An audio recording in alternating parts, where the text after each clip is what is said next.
de sus productores y conductores. A continuación, la hora del diálogo. Programa mixto, informativo, recreativo, cultural y de opinión, transmitido en horario todo usuario. Es una producción nacional de sus conductores, Rafael Polanía y Luis Alviares.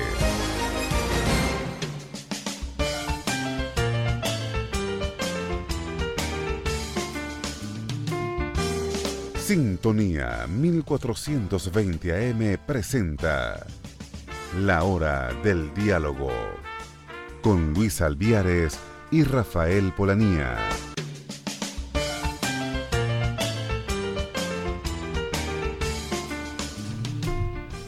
Tengan todos ustedes un buen día. Hoy aquí en su Hora del Diálogo, viernes 16 de marzo del 2018. Estamos aquí en Radio Sintonía 1420 AM, en la presidencia de la doctora Mireya Obregón, en la gerencia de producción la licenciada Toti Pocaterra, allá en el control el buen amigo Luis Guillermo Martínez y sus amigos de siempre, Luis Alviares y Rafael Polanía. Bien, hoy tenemos un viernes, como es costumbre, bastante noticioso, lleno de cualquier cantidad de hechos, acontecimientos, marcajes, desmarcajes, denuncias, contradenuncias, pero bien, ese es el acontecer básicamente diario, ¿no? Aquí quería informarles algunas cositas que sale acá, por ejemplo, en La Ceiba. Alexis López Ramírez, exsecretario del Consejo de Defensa de la Nación, habría sido detenido este jueves. El mayor general del ejército renunció a su cargo en junio del año pasado por su desacuerdo con la Asamblea Nacional Constituyente. Este miércoles se solidarizó con Rodríguez Torres. Bueno, por ahí vienen mucho desmarcaje. Funcionarios del DGCIN allanan casa del teniente coronel Marín Chaparro. Denuncian allanamiento a la vivienda del teniente Eri Peña. Padrino López reveló que hay intentos de golpes de Estado. Bueno, eso está interesante. Tal cual, en la Fuerza Armada empiezan a caer los incondicionales. Luis Ortega denuncia que la persecución arrecia dentro de las Fuerzas Armadas Nacionales. BNPRES, Diosdado Cabello confirmó fisuras dentro del chavismo. Está interesante también esta referencia. Rodríguez Torres, exministro de Venezuela, arrestado por conjuras y complot. El estímulo, Rodríguez Torres, un preso peligroso para Maduro. La Pica, en el estado Monagas, sería el centro de reclusión de Rodríguez Torres. Los 9 militares imputados por traición a la patria ya conocen su centro de reclusión. En 4 años, más de 60 militares han sido detenidos por supuesta conspiración. Cabello, debemos mantenernos en unidad, batalla, lucha y victoria. Almagro advierte contra 6 años más de dictadura y represión en Venezuela. Almagro recibió el 8º premio FAES de la Libertad. Todd Robinson, encargado de negocios de la Embajada de Estados Unidos. La lista de venezolanos sancionadas no está terminada. CNE cuestiona declaraciones de Todd Robinson sobre comicios de Venezuela. Tania D'Amelio, la rectora del CNE, solo los partidos que postularon para presidenciales podrán participar en legislativas. Luis Vicente León, 75% de los venezolanos está dispuesto a votar contra Maduro. Henry Falcón, arrancará campaña electoral el 2 de abril en el oriente del país. Bertucci, este es otro de los precandidatos. Debemos activar las líneas de producción en los llanos venezolanos. Está interesante porque parece que están descubriendo ahorita todos estos detalles. Presidente de Panamá señala, Lorenzo Mendoza ganaría si aspirara a la presidencia de Venezuela. Entiendo que sí. Tania D'Amelio, no existe voluntad popular porque se autocancelaron. Bueno, un partido como Voluntad Popular mantiene una posición crítica y es muy conocida la posición que tienen frente a todo el proceso político económico del país. Andrés Velázquez, la unidad se ha practicado, no es suficiente para derrotar la dictadura. Es decir, que él entiende que la unidad debe ser mucho más profunda, mucho más comprometida. Andrés Cañizales, Henry Falcón podría ser un eventual presidente de transición. Bueno, eso es algo bien discutible. En comicios del 20 de mayo se votará con tarjetón electrónico. La oposición espera decenas de protestas el sábado contra comicios. Canciller argentino a Julio Borges. Apoyaremos todas las acciones que ayuden a devolver la democracia en Venezuela. Julio Borges pidió desde Argentina acciones concretas para presionar al gobierno venezolano. E indicó: Maduro es tóxico, radioactivo y sinónimo de corrupción. Primero Justicia pide a la OEA abrir canal humanitario para Venezuela. El diputado Pizarro asegura que sin presión interna no habrá cambio en el país. Juan Guaidó, cada vez que muere un niño por falta de insumo, lo mató un corrupto. José Manuel Olivares, cortes eléctricos están matando a los venezolanos. Gobierno anuncia plan de racionamiento eléctrico en 6 estados. Bueno, este es un problema que llegó para quedarse en realidad. Asociación Venezolana de Energía Eléctrica, manejo del sistema eléctrico no puede estar centralizado. Calculan en 82% déficit de generación eléctrica. Constantes cortes eléctricos impiden surtir gasolina en Trujillo. El Manteco, en el estado Bolívar, cumple 5 días sin luz. Venezolanos piden ayuda humanitaria frente a la Cruz Roja en Caracas. Abogado de Leopoldo López, veremos a Maduro sentado en el banquillo. Liberados con medidas cautelares 5 presos políticos, entre estos Madison Avilés, Moisés Márquez, Jamerson Jiménez, Héctor Pedrosa y Daniel González. Preso político Anthony Vega inicia huelga de sangre desde el helicoide. Caso de Óscar Pérez es enviado a la Corte Penal Internacional. Principales acusados en demanda civil de PDVSA en Miami dispuestos a colaborar con justicia norteamericana. El dólar llamado Today, bueno, por encima de la cifra que ustedes conocen. Moody's rebaja calificación de PDVSA. Vencimiento de la deuda por 185 millones de dólares aumenta ruido sobre default. Una mayor caída del petróleo de Venezuela podría conducir a un déficit, advierte la Agencia Internacional de Energía. Ventas de petróleo de PDVSA a Estados Unidos caen a mínimo de 15 años en febrero.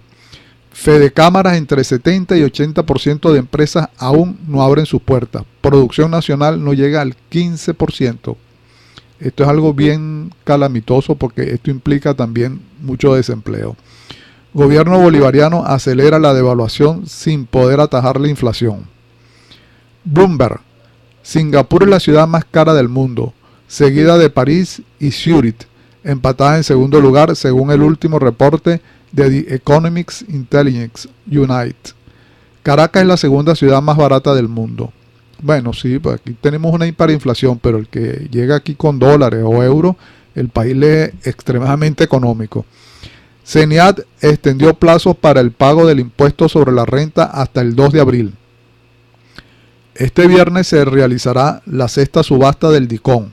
Bueno, ya parece que se va a quedar anclado en este tipo de cambio y ojalá ya no sería este gobierno o régimen, como le solemos decir, pero tendrá que venir un cambio y levantar ese, valga la redundancia, levantar ese control de cambio. 2001, el ausentismo laboral en Venezuela ya pasó de castaño oscuro. Susana Rafali, en Venezuela el hambre ha entrado a muchas casas para instalarse ahí. En medio de dificultades, la Universidad Católica abre sus puertas a los nuevos ingresos. Fiscalía giró orden de captura contra el jefe del FAE de la Policía Nacional Bolivariana por procedimiento donde murió un detective del SIC-CPC. Más de 4.000 pacientes podrían quedar en la calle si el Seguro Social no paga deuda a centros residenciales de salud. Hallan sin vida al dirigente juvenil de Voluntad Popular Jesús Espinosa, que en paz descanse. Santos y Temer discutirán sobre impacto migratorio de venezolanos. Bueno, son los dos países que tenemos la mayor frontera. Brasil abre posibilidad de residencia permanente a migración venezolana. La migración venezolana trastorna una pequeña ciudad fronteriza de Brasil. Indígenas guaraos buscan refugio en un Brasil sin planes para ello. Increíble éxodo masivo de venezolanos de Colombia a Ecuador. Indígenas venezolanos atacan policías colombianos que evitan contrabando. Niño venezolano traslada el primer caso de sarampión del año en Colombia. Inside Crime. Crisis venezolana potencia el comercio de cocaína en Colombia. Caramba. Esto es lo que faltaba, ¿no? Captura en McAllen, Texas, al fugitivo maravino Tirson Melián, miembro de la famosa familia de ganaderos del Zulia, acusado de ordenar asesinatos en Venezuela. Francia confirmó la tercera cadena perpetua para Carlos el Chacal. El legendario Chacal, sí señor.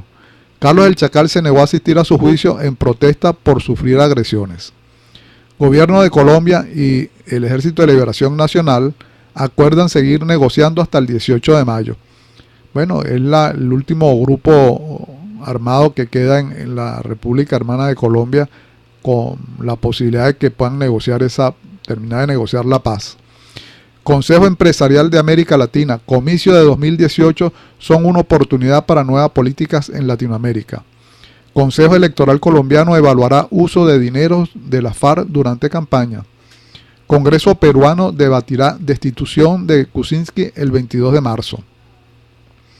Corte Suprema Argentina ordena reasignar tribunal que juzgará a Cristina Fernández. Conmoción en Brasil por el asesinato de una concejal y activista de Río.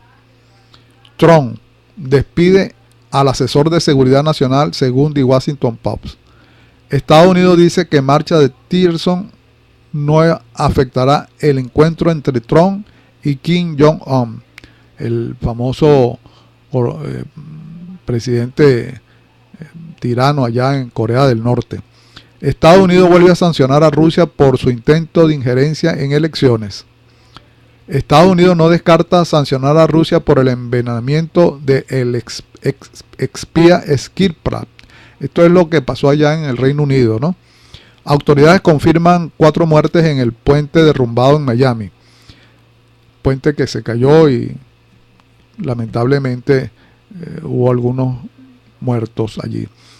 Divulgan video que muestra a policías sin actuar durante tiroteo en Parkland, Florida. Suiza dice que no hay base para detener a Puigdemont y Serret en Ginebra. Un avión en Rusia pierde su carga de lingotes en el despegue. Una periodista china frunce el ceño y desencadena una tormenta política. Habría que revisar minuciosamente esa noticia. Hayan 565 brasileños sometidos a esclavitud en haciendas de secta religiosa. Caramba.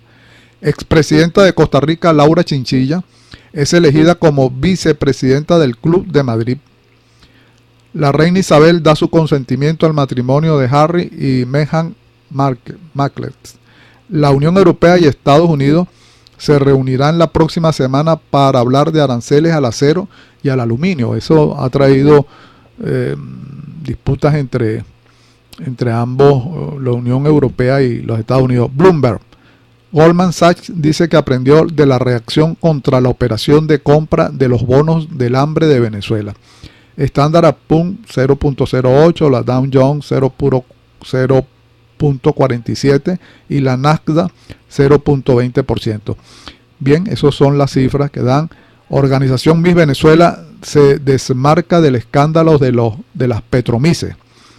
Todo listo para el torneo de cuartos de final de la Liga de Campeones. El Arsenal se lleva al duelo de gigantes al vencer 3-1 al Milán.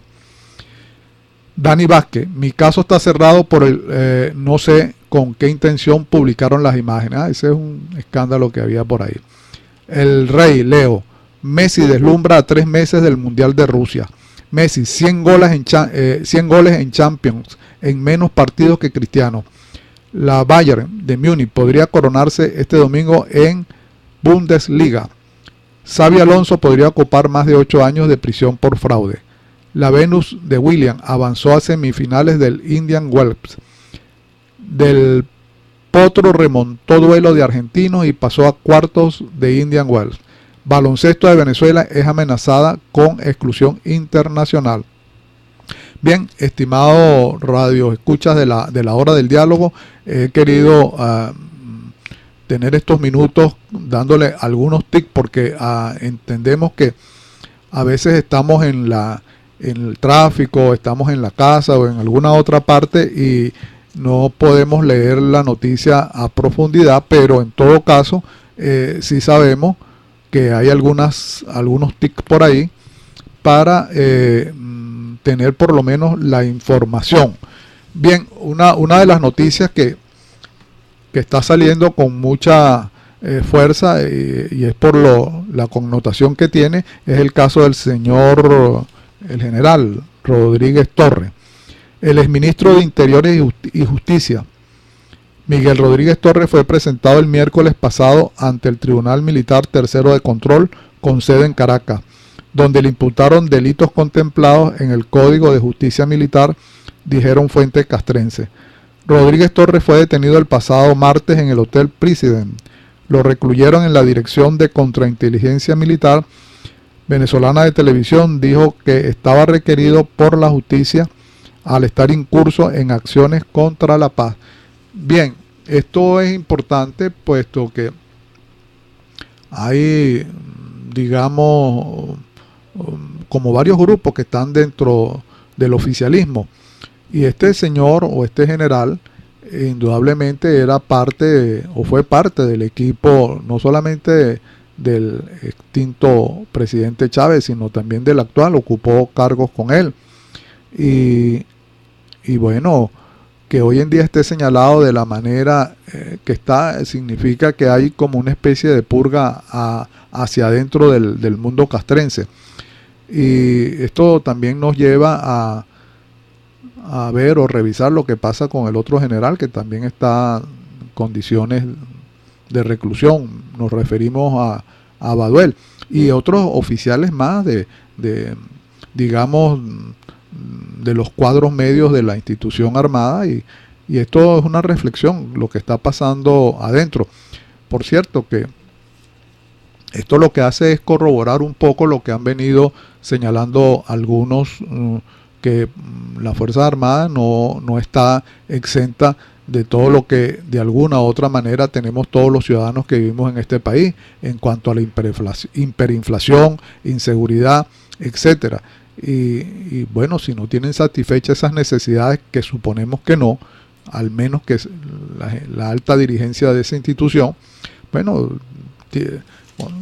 tendrán su derecho y sus canales y sus mecanismos para protestar y para tener posiciones. Lo cierto es que en una democracia y luego que los militares están en posición de retiro, ya no deberían tener delito de opinión. Y cuando están activos, no, porque debemos entender que la institución armada no es un cuerpo deliberante y atiende una jerarquía ya preestablecida y tiene su mecanismo para, de alguna manera, hacer sentir los oficiales, la tropa, los suboficiales, todo lo que convive en ese mundo, tienen su mecanismo, reitero, de hacer su señalamiento.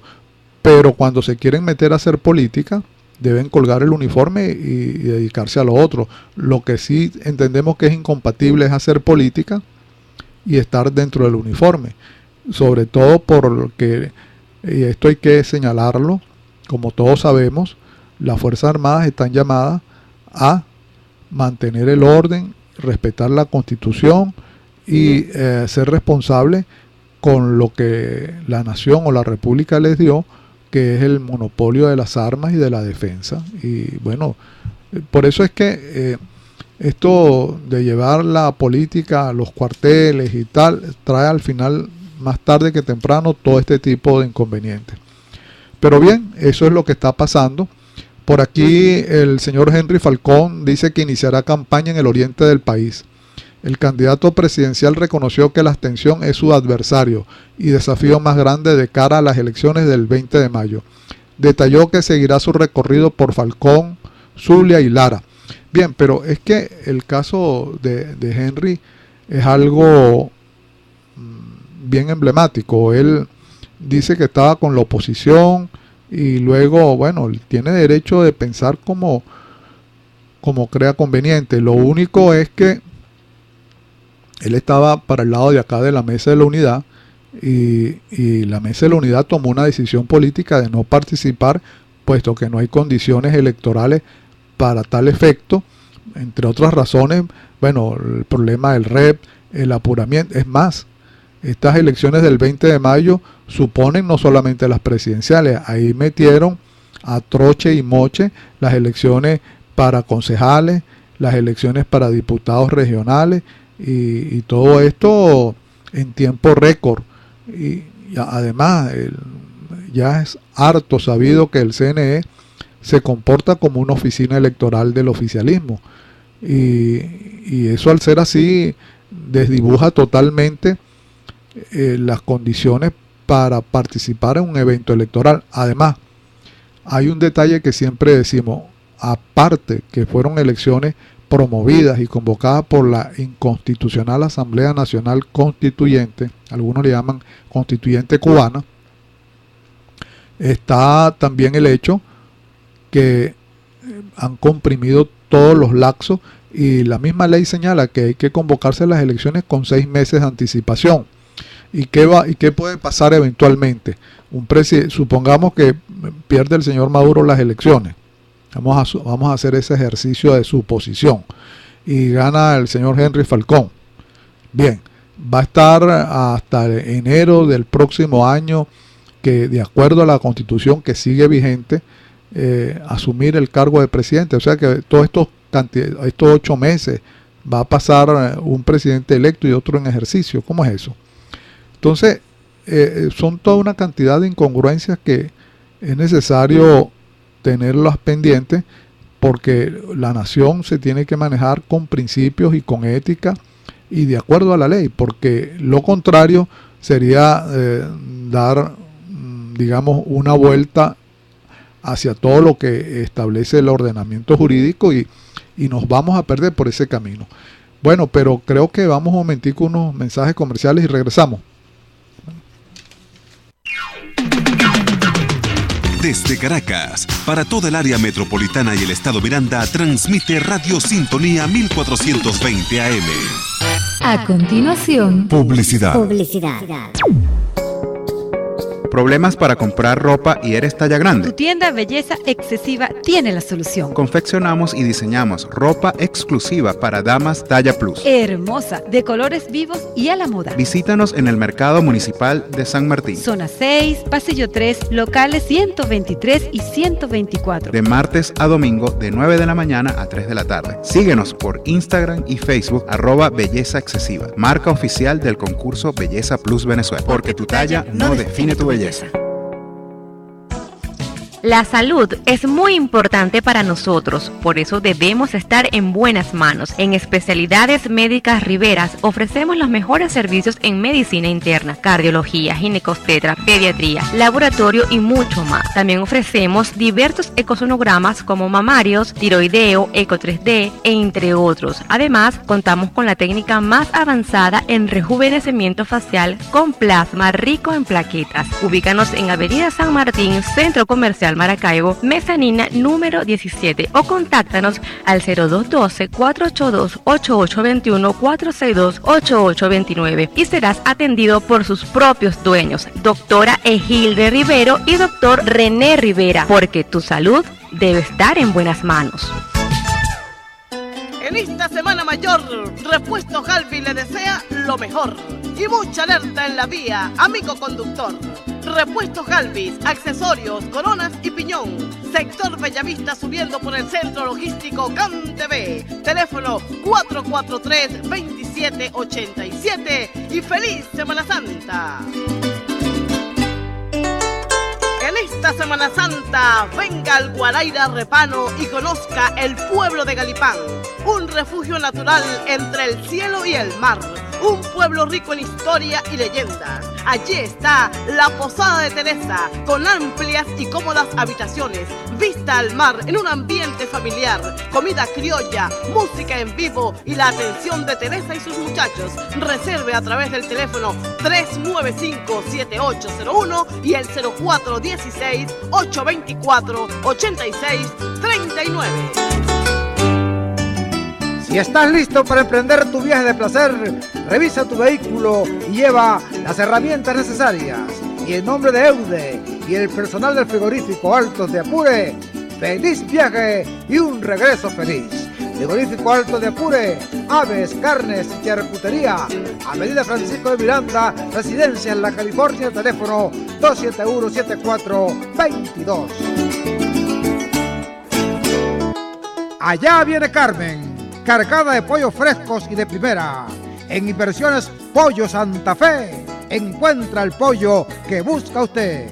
Enteros o picados, Carmen tiene el pollo indicado. Visítenos en el Boulevard Paseo La Milagrosa, frente al Colegio Médico Santa Fe. Muslos, milanesas, pollos picados, Carmen tiene el pollo indicado. Llame a Carmen por el teléfono 0416-715-7895. Revise los cauchos, batería y el motor. Y en nombre de Pollos Santa Fe, ¡feliz Semana Mayor! ¡Felicidades, amigos temporadistas! Es el deseo de Calixto Pérez que disfruten esta Semana Mayor. Y en nombre de Repuesto del Hogar El Llenito, un regreso con amor. Repuesto del Hogar El Llenito, todo en la línea blanca. Refrigeración industrial y comercial. Teléfono 0414-230-3112 y felicidades. Sintonía 1420 AM.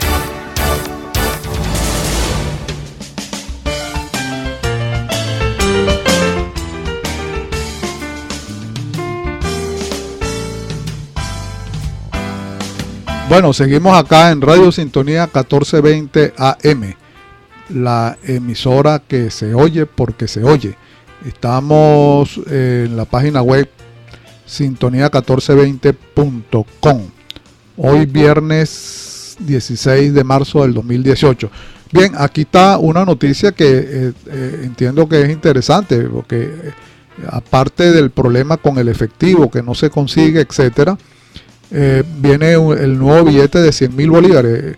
Creo que dice la prensa que el objetivo de fortalecer la seguridad del cono monetario vigente y garantizar la disponibilidad de dinero en efectivo para la ciudadanía a partir del 14 de marzo de 2018, es decir, desde el miércoles, el Banco Central de Venezuela pone en circulación un billete de 100.000 bolívares que incluye una nueva característica en el anverso y que coexistirá con el espécimen vigente.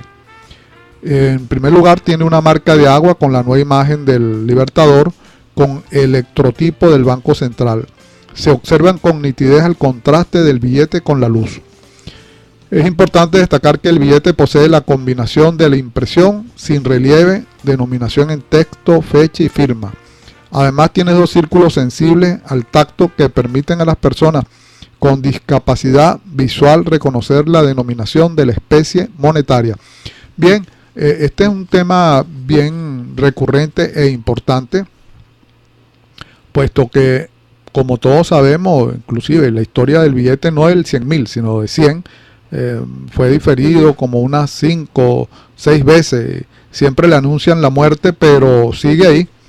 Lo otro es que este billete de 100.000, los técnicos indican que aparte aquí hay que producir y emitir más dinero, puesto no dinero inorgánico, que ya eso de por sí es una calamidad, pero con los billetes del cono monetario que existe parece que es insuficiente. Algunos señalan que entre el billete de 20.000 y el billete de 100.000 hay una distancia muy, muy grande, y eso no permite que haya la posibilidad de regresar esto para devolver, dar el vuelto. y esto implica un problema. Otros indican que por la vía que vamos se tendrá que operativizar el billete de 200.000 y bueno, hay otras personas que opinan, en las cuales yo me incluyo, que si los bienes y servicios nos los cobran en dólares, deberíamos estudiar. A lo mejor no es una medida rápida y digamos para tomarla de un día a otro, pero es una medida que tampoco debe aguantarse mucho en el tiempo y hay algunas experiencias, por ejemplo, dolarizar los sueldos, salarios y pensiones. ¿Por qué decimos esto? Bueno, porque esta experiencia, por ejemplo, la hermana República del Ecuador ya la pasó en el año 2000 y hoy en día gozan de bastante estabilidad, crecimiento, con algunos problemas que tienen, porque en todas partes siempre decimos hay problemas. Pero esta es una economía que requiere eso. Ahora, puede ser que algunos técnicos señalan que esto atajaría la hiperinflación de manera inmediata, porque evitaría que el gobierno pueda seguir emitiendo dinero inorgánico, es decir, dinero que no está respaldado por la producción y la productividad del país, y que evidentemente podríamos caer en una deflación, que sería lo contrario de la hiperinflación. Si bajarían los precios, pero no habría cómo pagar, no habría la suficiente cantidad, pero digo, de manera empírica y gruesa, este país es un país monoproductor, monoexportador, tiene unos ingresos en divisas bastante estables. Eso ubicaría que una política económica, porque no solamente es lo monetario es un aspecto importante sin duda, pero eso requiere armonizar esto con políticas de producción, productividad, inversiones, a los efectos que se pueda, digamos, generar divisas por la producción del país y dejáramos de ser un país netamente importador y más exportador, porque al final de cuentas el 97% de las divisas que le ingresan al país es de factura petrolera. Bien, entendiendo esto y otras cosas más, y los técnicos en eso lo estudiarán, pero yo por lo menos me anoto en que nos dolaricen, y digo esto porque ya el bolívar perdió su capacidad de transacción. En estos días alguien me señaló que un pasaje en avión a Madrid está costando 160 millones de bolívares ida y vuelta. Un pasaje aquí mismo a Aruba cuesta, que por cierto ahorita está cerrada los viajes para las islas del Caribe, en caso de Aruba, Curazao, etcétera, ¿no? Pero en una oportunidad fui a preguntar, eso cuesta 35, 37 millones de bolívares, pero en dólares son 177. Ahora, el país le ingresa anualmente una buena cantidad de miles de millones de dólares, no solamente por la venta del petróleo, sino que esto indicaría que tendríamos que ir a una diversificación de la economía. Pero bien, ese es un tema bien grueso, que tiene muchas aristas, que requiere mucho análisis, pero sí de tomar decisiones prontas, rápidas y decisivas, porque lo único cierto es que ya el bolívar no nos sirve para transarnos y es más, en ninguna parte tiene poder de cambio prácticamente. Dicho esto, quisiera comentarles a ustedes el problema que ya se ha llegado y parece que se quiere quedar luego que aquí hubo inversiones millonarias. Me refiero al caso de la luz, que lamentablemente en algunos sitios leí por ahí que en algunos hospitales por haberse ido la luz han muerto algunas personas, quizás porque la están operando, recién nacidos que requieren de la electricidad, no hay plantas de emergencia, etcétera, etcétera.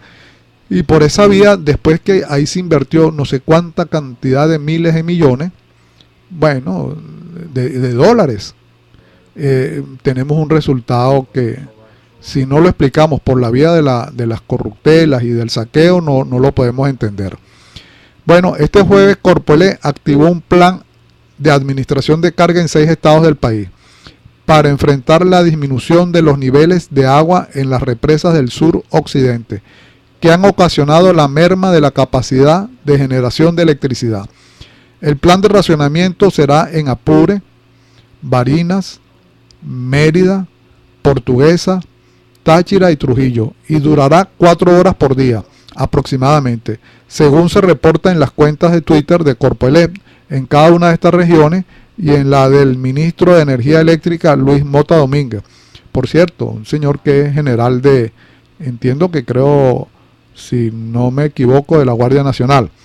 Corpoelec informa que debido a la disminución de los niveles de agua en las represas del suroccidente del país, se aplicará plan de administración de carga a partir del 15 de marzo, con duración de 4 horas, informó la estatal eléctrica en las cuentas de Twitter de sus filiales en los 6 estados afectados. La gobernación de Barinas emitió un comunicado que exhorta a usar racionalmente la energía eléctrica mientras dure la contingencia. El gobernador Argenis Chávez planteó al sector público y privado aplicar medidas. Ordenó que las instituciones públicas apaguen y o desconecten equipos de alto consumo de las 11:30 a las 2:30 de lunes a viernes y garantizar que los fines de semana no se registre consumo de energía. Asimismo, llamó a los empresarios a usar plantas para autoabastecimiento. Bien, ¿qué podemos nosotros entender acá? Que este es un problema que está llegando para quedarse debido a la opinión de algunos técnicos y de algunos ingenieros que han tratado el tema con mucha propiedad, que no solamente es que de alguna manera la inmensa cantidad de recursos que se invirtió con destino incierto, porque fueron a parar con toda seguridad, por ahí se ha señalado la cantidad de dinero que tienen algunos funcionarios en Andorra, en otras partes, y aparentemente se vendieron algunas plantas a Venezuela que a su vez fueron trianguladas a través de Cuba. Y bueno, ahí yo estuve en una charla en donde de verdad que es deplorable oír eso. Y bueno, y esto es el resultado de lo que hoy vivimos en el país con la falta de electricidad. Aparte de toda esta improvisación, ponen al frente de Corpoelec a un oficial de nuestra Fuerza Armada, que siempre debemos decir esto: cada quien debe estar ubicado para lo que se preparó, para su experticia. Claro, digamos que la parte gerencial puede ser un hilo conductor, pero para todo el mundo, de repente, desde el punto de vista efectivo de gerenciar una empresa, bueno, quíteme de acá, vamos a administrar así, etcétera, pero la parte técnica debe estar dirigida por técnicos, por gente que conoce muy bien la materia, y plantearse la consulta, por ejemplo, el Colegio de Ingenieros y la gente que está específicamente en esa área, que han advertido en más de una oportunidad que el camino es errado, como lo han hecho. Pero bien, aquí se va la luz y empiezan los chistes estos que dicen algunos funcionarios: una iguana que mordió un cable, alguien que está saboteando, que por cierto, eso siempre está custodiado militarmente. Pero bien, así no se puede reactivar un país. Es más, las empresas básicas de Guayana están trabajando a menos de media máquina, y eso indica que también por esa vía hay un bajo consumo de energía y no estamos produciendo la cantidad de megavatios que se requiere. Creo que el déficit es bastante grande, y bueno, y este es un problema que tiene que ver con todo, porque al final de cuentas, al no haber suficiente electricidad, también se restringe el servicio del agua. Por poner un ejemplo, las carreteras oscuras, las avenidas, las autopistas, o sea, de noche en la ciudad de Caracas parece una boca de lobo, y esto está simplemente es contestable o verificable por cualquiera que salga en un vehículo de noche por allí. Y bien, en este caso, por ejemplo, me quiero referir a propósito de este problema de la luz, el caso de La Guaira, que hay poblaciones que tienen varios días sin el vital líquido.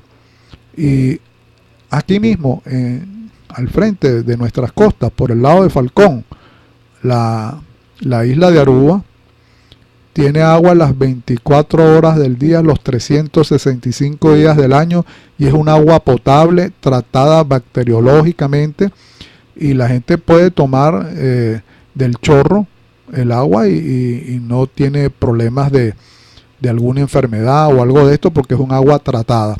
Pero tienen una planta desalinizadora. Me pregunto, ¿no ha habido aquí recursos para hacer lo mismo, por ejemplo, con La Guaira? Las tuberías nuestras, cada rato se va el agua porque están en reparación, tuberías viejas, falta de mantenimiento, etcétera. Y es que durante estos 20 años no se ha construido más ningún embalse. Por ejemplo, el caso de Cuira, que siempre se ha señalado que está aquí mismo, no está terminado.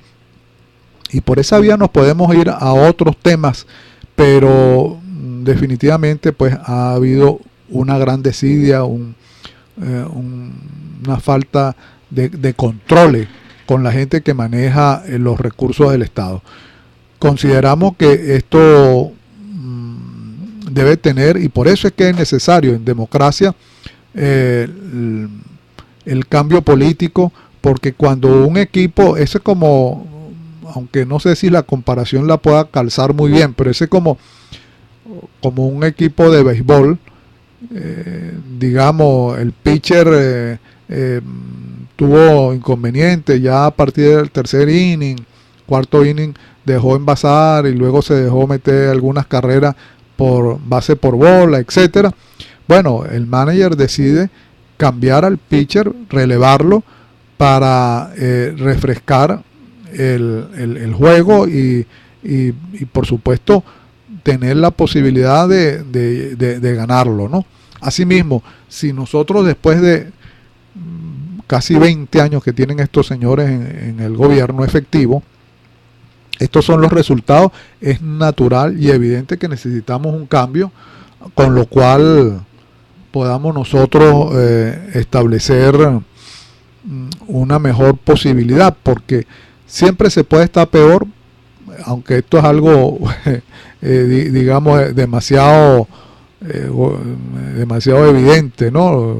Es decir, como alguien pudiera decir, bueno, está descubriendo el agua tibia, no puede ser. Pero lo cierto es que siempre se puede estar mejor, pero también siempre se puede estar peor. Y la idea es lo otro, estar siempre mejor. Bien, por acá tengo en las notas que este es otro tema.